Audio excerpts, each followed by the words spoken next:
Assalamualaikum dan salam sejahtera. Kita kembali ke dalam Deen Equal Project, channel perpaduan Nusantara. Hai guys, Assalamualaikum, salam sejahtera, salam perpaduan, salam Nusantara, salam bergabung. Kita kembali ke dalam channel saya, iaitu channel Deen Equal. Apa khabar anda yang berada di Malaysia, Indonesia, Filipina, Brunei, Thailand dan seluruh Nusantara? Saya doakan anda sihat-sihat sejahtera dan dimurahkan rezeki guys.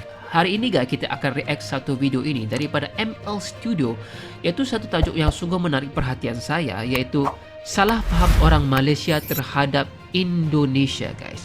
Tanpa membuang masa, dengan kiraan 3, 2, 1 kita tonton video ni. Kenapa salah faham itu guys? Apa kita ingat kita tak ada salah faham juga ke? Orang Malaysia pun ada juga salah faham kepada Indonesia. Yang pertama, ada yang anggap kalau orang Indonesia ni dia mesti orang Jawa. Kalau kita jumpa, contoh kita pergi ke Jakarta, orang Jawa. Kita pergi sambung belajar dekat Medan, orang Jawa. Tak, dia orang Jawa memang betul majoriti.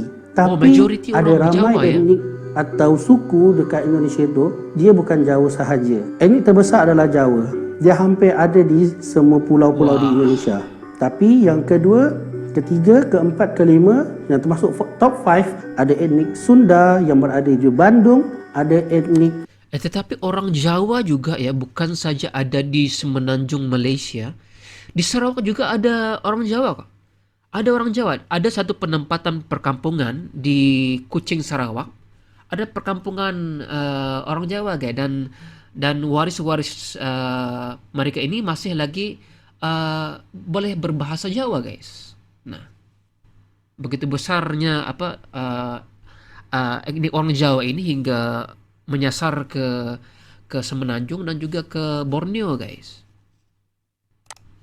Melayu yang ada di Sumatera bahagian timur, termasuk di Batam yang dekat dengan Singapura, etnik Minangkabau yang ada juga dekat Semenanjung ini, dan juga ada etnik Bugis. Di mana-mana ada.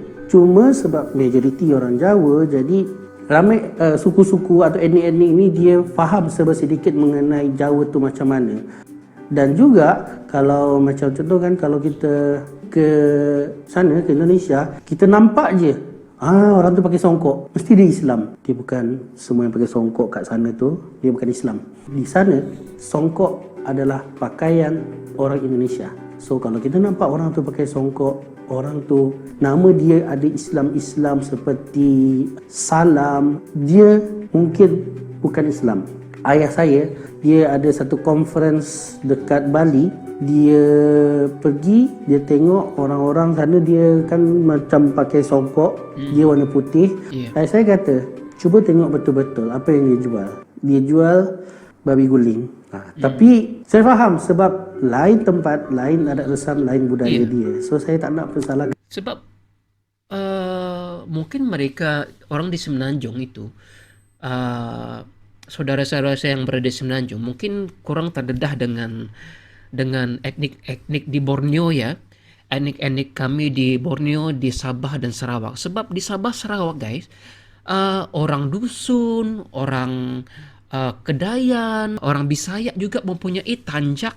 Ya, tanjak merah, tanjak hitam, seperti pahlawan Melayu. Tetapi kebanyakannya mereka ini bukannya Muslim guys. Kenapa pakai songkok? Kenapa jual macam ni? Tak, sebab saya faham kalau Bali itu dia majoriti orang beragama Hindu. Kalau saya bercakap mengenai Bali, ramai yang menganggap Indonesia ni hanya Pulau Sumatera, Pulau Jawa, Pulau Bali dan Pulau Kalimantan yang Borneo kita ni. Sebenarnya Indonesia tu luas. Tolak lagi ke timur sampai dekat, kalau korang nak tahu, Raja Ampat. Raja Ampat itu berada di Papua. Indonesia ni dia begitu luas. Dia lagi panjang daripada Amerika Syarikat. Jadi ramai yang menganggap kalau kita contohkan, pergi nampak tempat-tempat menarik di Indonesia. Raja Ampat. Jomlah kita pergi Raja Ampat. Dia bukan sedekat itu. Kalau nak pergi kena naik flight, turun, lepas tu tukar lagi flight, turun, lepas tu tukar lagi flight, turun. Indonesia ni memang tempat dia banyak tempat yang menarik.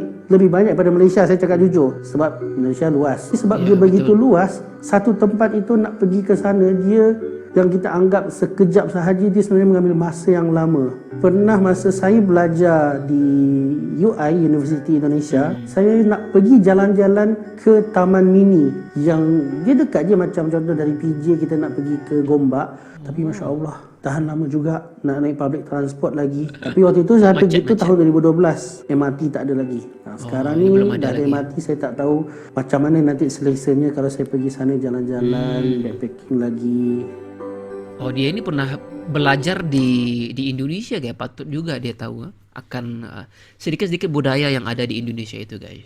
Itu deh guys, video menarik daripada ML Studio tentang salah paham orang Malaysia terhadap Indonesia. Diterangkan di sana, orang Malaysia ini termasuk saya juga menganggap jika orang Indonesia itu semuanya Jawa. Tetapi sebenarnya walaupun Indonesia itu yang majoritinya adalah orang Jawa, sehingga kan di Malaysia dan di Malaysia juga terdapat orang-orang Jawa.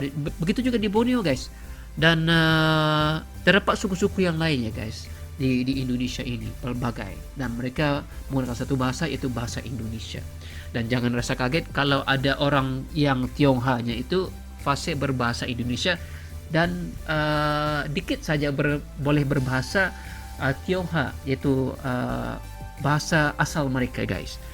Pastikan apa yang kita dengarkan ini kita serapkan dan kita pahami supaya nanti tidak ada kesalahpahaman kita apabila kita berkunjung ataupun berwisata ke Indonesia guys.